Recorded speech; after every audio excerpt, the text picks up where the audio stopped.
This is Cerebral Cinema. Movies of the mind. The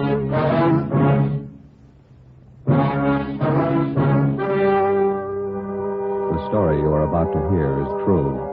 Only the names have been changed to protect the innocent. Fatima Cigarettes, best of all long cigarettes, brings you Dragnet.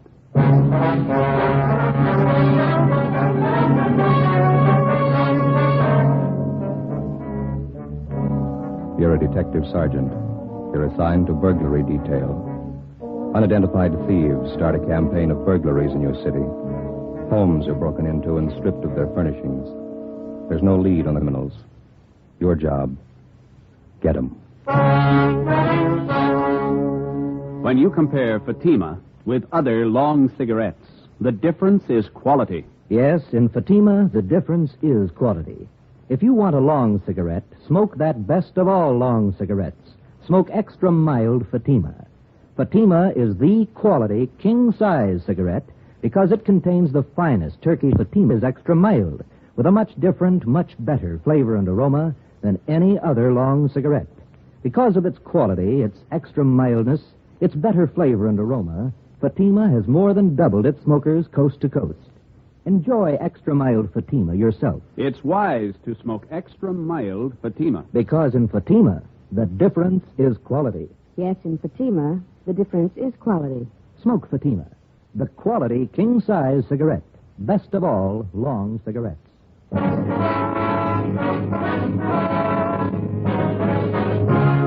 Dragnet, the documented drama of an actual crime. For the next 30 minutes, in cooperation with the Los Angeles Police Department, you will travel step by step on the side of the law through an actual case from official police files. From beginning to end, from crime to punishment, Dragnet is the story of your police force in action. It was Monday, August 3rd. It was warm in Los Angeles. We were working a day watch out of burglary detail. My partner's Ben Romero. The boss is Thad Brown, chief of detectives. My name's Friday. I was on the way back from the business office, and it was 9:25 a.m. when I got to room 45, burglary detail. Did you get all the money together, Joe? Yeah, $1 from each man in the detail. We got to buy the gift. When's Austin going to get married? Next Sunday. We haven't got too much time. You know why we always have to pick out the gifts. Somebody has to do it. You got any ideas what we ought to get him?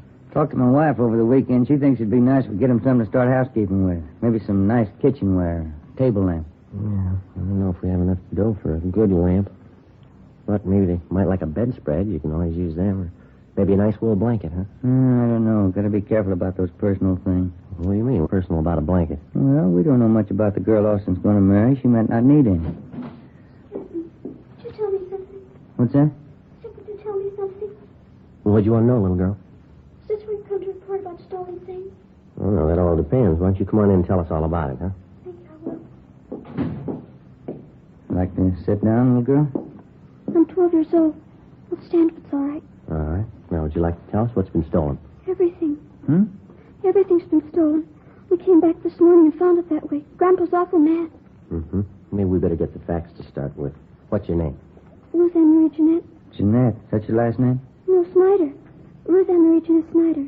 Did you come down here alone, Ruth? Yes, Grandpa sent me. He's awful mad. Where do you live? With Grandpa. Where's that?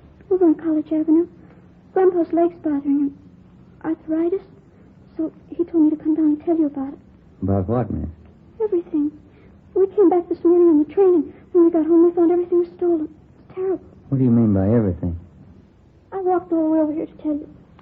I'm thirsty. There's a drinking fountain in the hall. Oh, we've got a cooler over here. Let me get you a cup, huh? Thank you.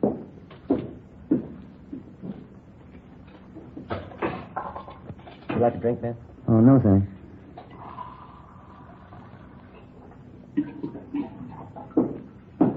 All right, little lady. Here you are. Thank you very much. Now, would you like to tell us what it's all about? Grandpa and I got back to Los Angeles on the train this morning.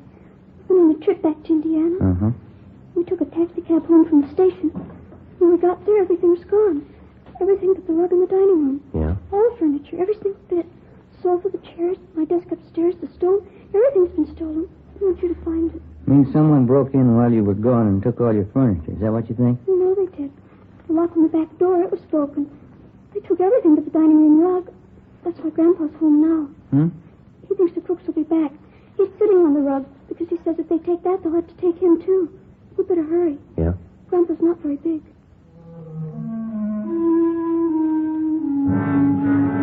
9:45 a.m. Ben and I drove little Ruth Ann Snyder back to her home on College Avenue. It was an old-fashioned wooden frame structure a few doors up from College Avenue and Everett Way.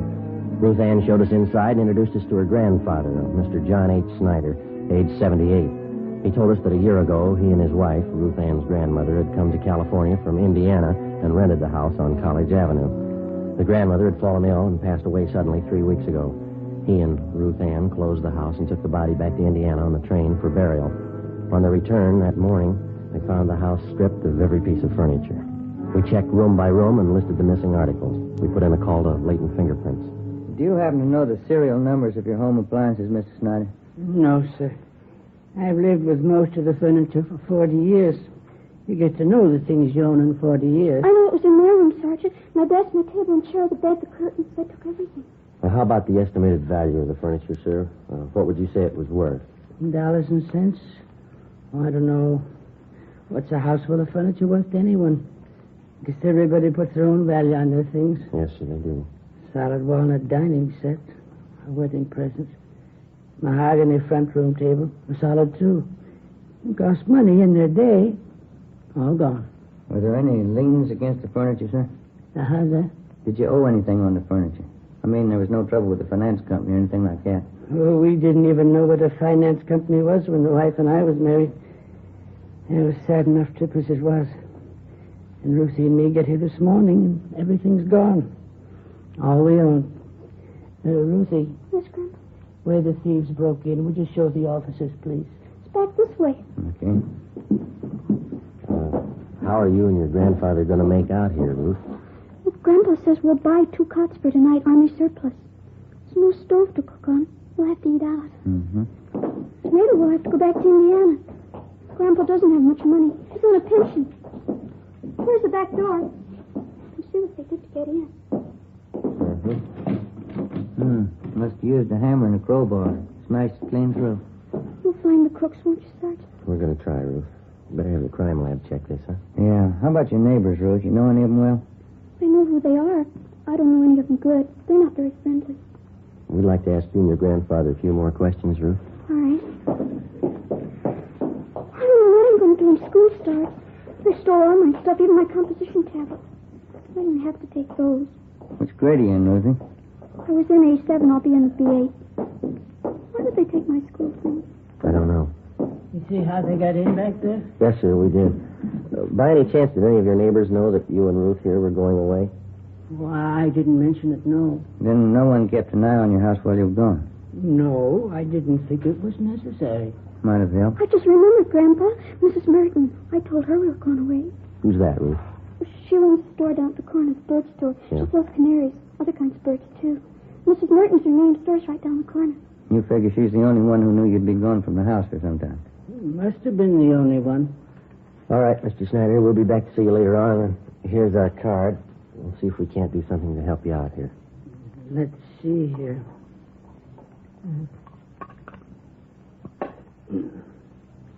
Friday, Romero, burglary detail.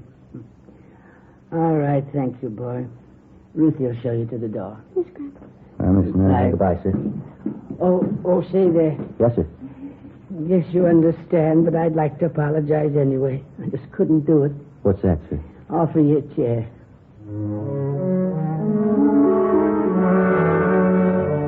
10:30 a.m. Ben and I called the Salvation Army and told them the Snyder situation. And then we went down the street to the store at the corner of Coolidge Avenue and Everett Way.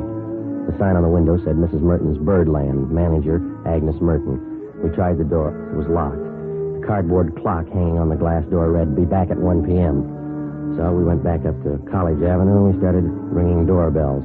Some of the residents on the block didn't even know the Snyders. Of those that did, only 2 had noticed any activity at the house during the 3 weeks Mr. Snyder and his granddaughter had been away. They told us that they'd seen a moving van parked in front of the house about a week before. They also saw men moving furniture from the house into the van. Neither of the 2 could describe the vehicle or remember its license number. 12:45 p.m. We had a cup of coffee and a hamburger, and then we headed back for Mrs. Merton's bird store.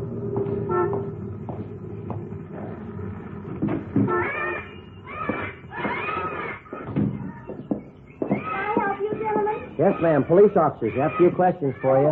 Certainly. Something about birds? No, ma'am. About one of your neighbors. Oh. The Snyders. They live just up the street from you. Oh, yes, old couple. Poor Mr. Snyder passed away, you know, a few weeks ago. Yes, ma'am, we know. They have a wonderful granddaughter, Ruthie. She and I are getting to be great friends. The Snyders having some kind of trouble? We're investigating a burglary at their house. Oh, is that so? Now, you be quiet, Mary. You heard what I told Blackie. Just eat food and be quiet. I guess you knew the Snyders have been away for the last few weeks. Yes, I did, but they're back. I saw Ruthie pass the window this morning. You noticed any activity around the Snyders' house since they've been gone? Well, yes, I did. And just what you noticed, Miss Merton? Well, it was 7 or 8 days ago, I think. Some white moving truck stopped in front of their place, and 2 men started moving up Snyder's furniture. Uh-huh. Well, it was a little strange because Ruthie hadn't told me anything about moving. In fact, she said definitely she and her grandpa were coming back after poor Mrs. Snyder's funeral in Indiana. Did you investigate it all, ma'am? Excuse me. Who is that? You, Fred?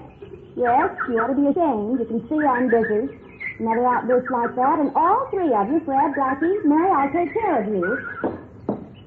Oh, who was I? You saw the moving van in front of the Snyders. Oh, yes. And I went up to the moving men and asked them if the Snyders were going back to Indiana. Well, of course, they didn't know anything about it. Did you inquire at the Snyders' house? Well, no, it so happened I didn't. I was on my way to one of the big aviaries in the valley, and I just didn't have time to stop. How about the moving van? Did you happen to notice the license? I don't remember the numbers. Any identifying marks about the truck you might remember? Maybe a sign on the side? Yes, the side of the truck was painted white, and there was large blue lettering on it, van in storage, it said. I remember that much. Was that all?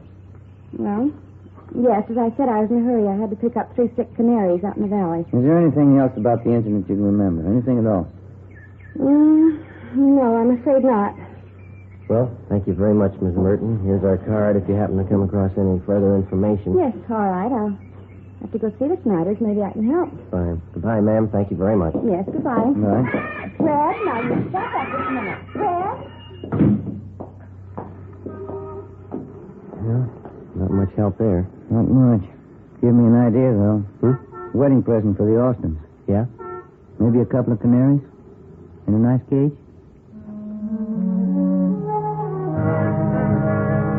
5 p.m. We went back to the office. Reports had come in from 2 more victims. That night, Ben and I drove out to interview them. The circumstances of the theft and the M.O. of the criminals matched identically with the Snyder case. Both of the families victimized had gone off on vacations and neglected to notify either the neighbors or the patrolmen in their area. Both had allowed daily newspapers to collect on their doorsteps in their absence and otherwise left signs that their homes were vacant. In both cases, the thieves had forced an entrance through a back door or window, stripped the house of every last piece of furniture, and either hauled it away themselves or hired somebody to do it for them. We started canvassing the 2 areas where the crimes had been reported. Again, the neighbors saw the moving vans, but none were able to definitely identify the vehicles or their license numbers. Captain Fulton called us into his office. You're going to have to try harder. I know they're hard to get, but get them fast. Done about everything we can so far, Skipper. Only one small lead. The thieves seemed to be using a different moving van on each job. We started to check the movers around town, a transfer company. Leighton French come up with anything yet? No luck there. One of the loudest rackets we've had since I came on this detail. Whole house full of furniture, everything a family owns. Yeah. Well, we'll stay on top of it. The stats office may come up with something. How about an outlet for all that stuff that's been stolen? Thieves can't be sitting on it. Pawn shop and second-hand details have been alerted. They're checking regular outlets, auction houses, second-hand places, nothing yet. About some kind of preventive idea, at least slow them down. Good dose of publicity on the whole thing would help. If only people wouldn't keep it a secret when they're going away. Neighbors aren't alerted. That's why a lot of them didn't think much of it when they saw the moving vans parked at those houses. And drawing blinds and the newspapers on the doorsteps didn't help much either. It's an open invitation. Well, I'll see what we can do on the publicity end. We've had one campaign on this already. No, excuse me. Burglary, Captain Fulton. What's the address? Okay, I got it. Thank you. Here you go, another one. 63 hours just called it in. Family back from vacation. Furniture all gone. Here's the address here. Thank you. Better get on it right away. Let's go. I'll have a little more help for you on this tomorrow. Crowley and Barnes will be free. They can work with you. Okay, Skipper. Check you later. Right.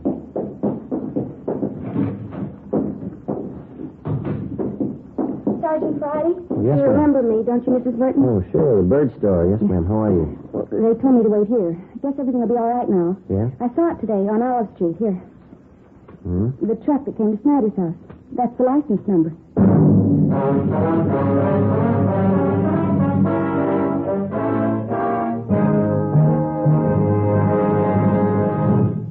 listening to Dragnet, the case history of a police investigation presented in the public interest by Fatima Cigarettes. It's amazing how many long cigarette smokers are changing to extra mild Fatima. Here is the actual report. From coast to coast, Fatima has more than doubled its smokers. Here is the reason why. When you compare Fatima with other long cigarettes, the difference is quality.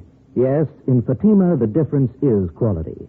Fatima is the quality king-size cigarette because it contains the finest Turkish and domestic tobaccos superbly blended. And Fatima is extra mild, with a much different, much better flavor and aroma than any other long cigarette. And because of its quality, its extra mildness, its better flavor and aroma, more and more smokers say it's wise to smoke extra mild Fatima. I agree, says Dick Hyland, sports columnist. I agree, says Mrs. Dean Taylor, painter and theatrical designer. I agree, says Frank Fenton, author. Yes, all agree. It's wise to smoke extra mild Fatima.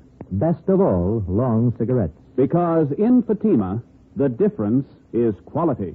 Yes, in Fatima, the difference is quality. Smoke Fatima, the quality king-size cigarette.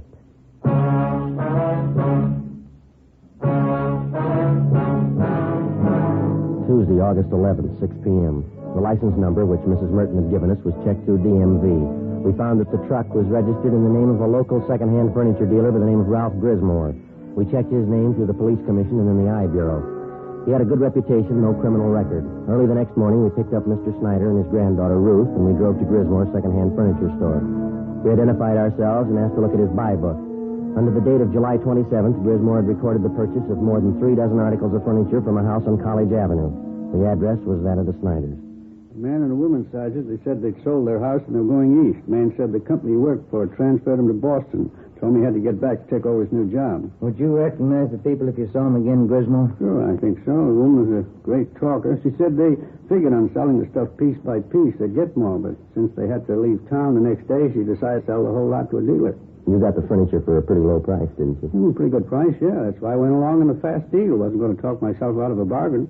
They wanted to sell fast, so I wanted to buy. I didn't think anything was wrong. Sergeant, Yeah, Mrs. Snyder? our walnut dining room set. That's it right over there. You sure, Mr. Snyder? Cigar burned on top, just above one of the legs. Know it anywhere. Seems to me that's our mahogany table. I'll look.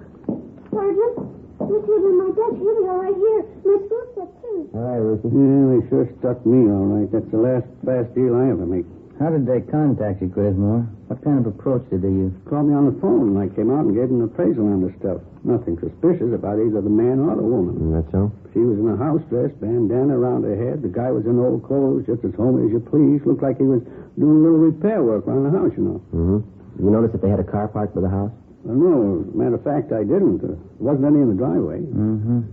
No argument over the price you offered them for the furniture. No, they seemed to hesitate a little, but they took my first offer. I thought I had a good deal. I don't know.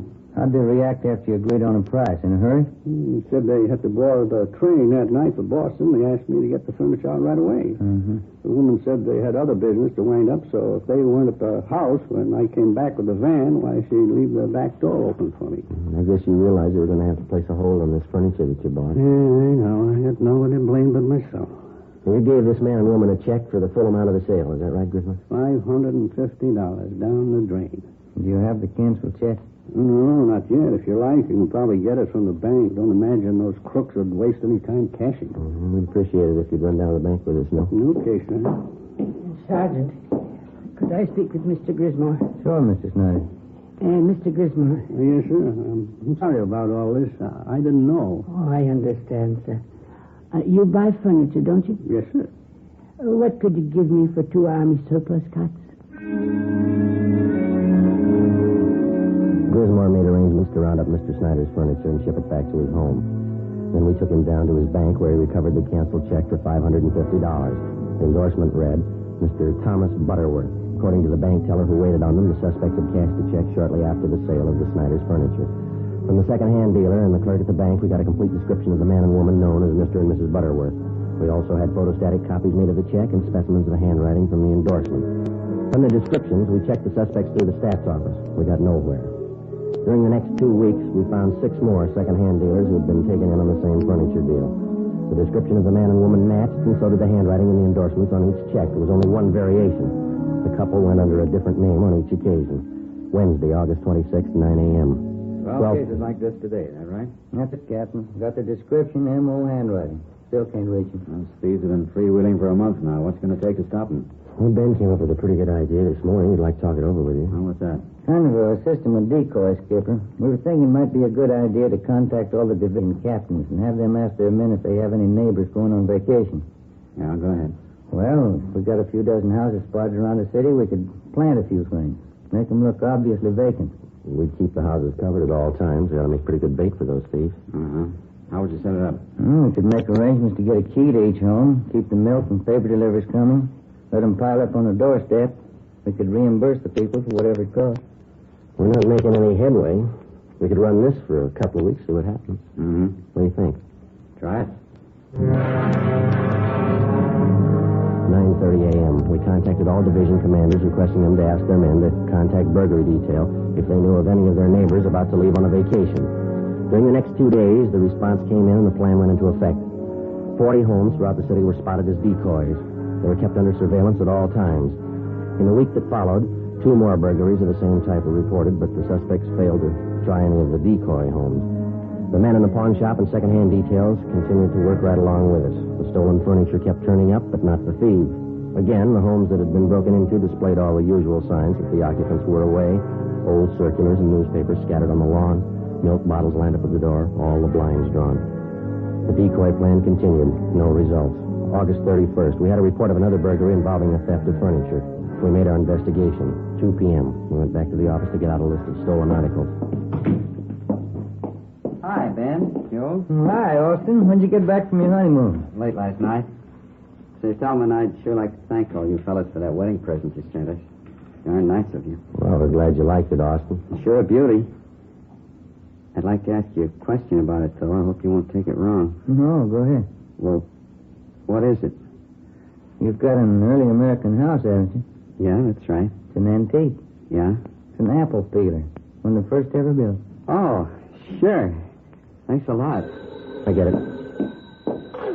Burglary Friday. Yeah? Where? Right away, thanks. One of the decoy houses. Yeah? We got a bite.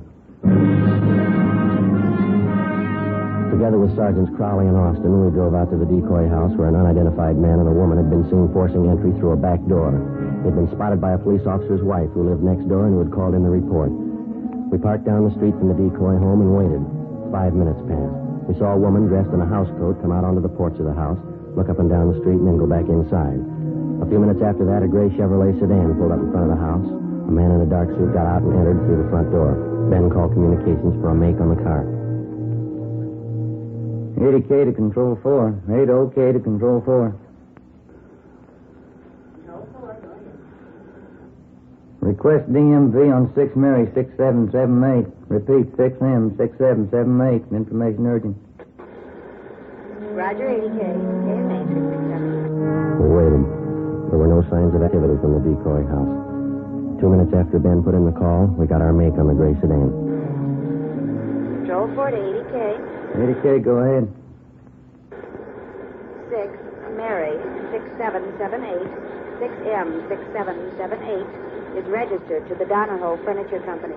Legal the same. 7811 Harvard Boulevard. It is a Chevrolet Deluxe, 2-door sedan, 1941 model. Engine number C6VA4414. 80K, Roger. KMA 367. A few minutes after the call back, a moving van drove down the street and backed into the driveway of the decoy house. The sign on the side of the van read Donahoe Furniture Company. 2 men got out, went up to the front door, and were let in. They came out in a couple of minutes and loaded a sofa into the moving van. Okay, Joe. Crowley and Austin get the sign. Here they come. Yeah, that's great. Hey, you and Crowley want to cover the back, Austin? Right. Let's go, Crowley. Yeah. Come on, Ben. Mm-hmm.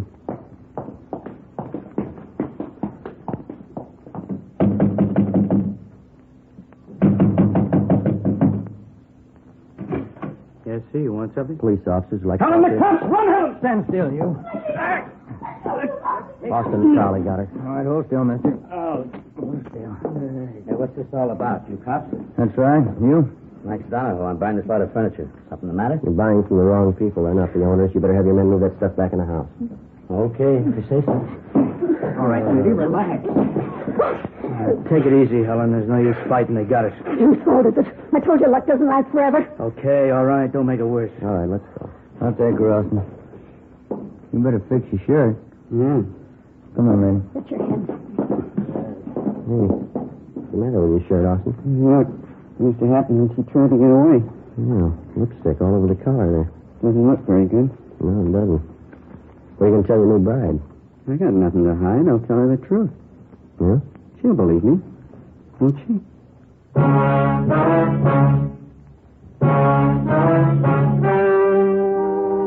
story you've just heard was true. Only the names were changed to protect the innocent. On November 25th, trial was held in Superior Court, Department 87, City and County of Los Angeles, State of California. In a moment, the results of that trial. And now, here is our star, Jack Webb. Thank you. Under our system of law, the jury selected to hear a case is accorded complete freedom. The jury's decision is the final result of the testimony and evidence presented in the course of the trial. And so, with Fatima, they are the final result of carefully selecting and blending only the finest Turkish and domestic tobaccos to make Fatima extra mild. If you're a long cigarette smoker like I am, buy a pack of Fatimas and compare them with other long cigarettes, and you'll see the difference is quality. Yes, in Fatima, the difference is quality. So, smoke Fatima.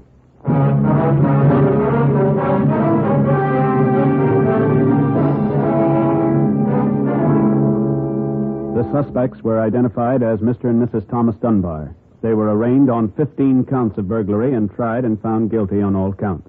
They are now serving their terms in the state penitentiary. You have just heard Dragnet, a series of authentic cases from official files. Technical advice came from the Office of Chief of Police W.H. Parker, Los Angeles Police Department.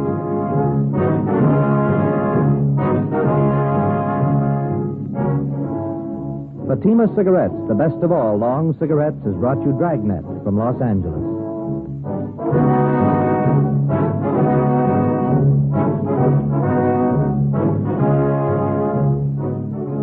Coming up, Duffy's Tavern. Bob Hope returns October 3rd on NBC.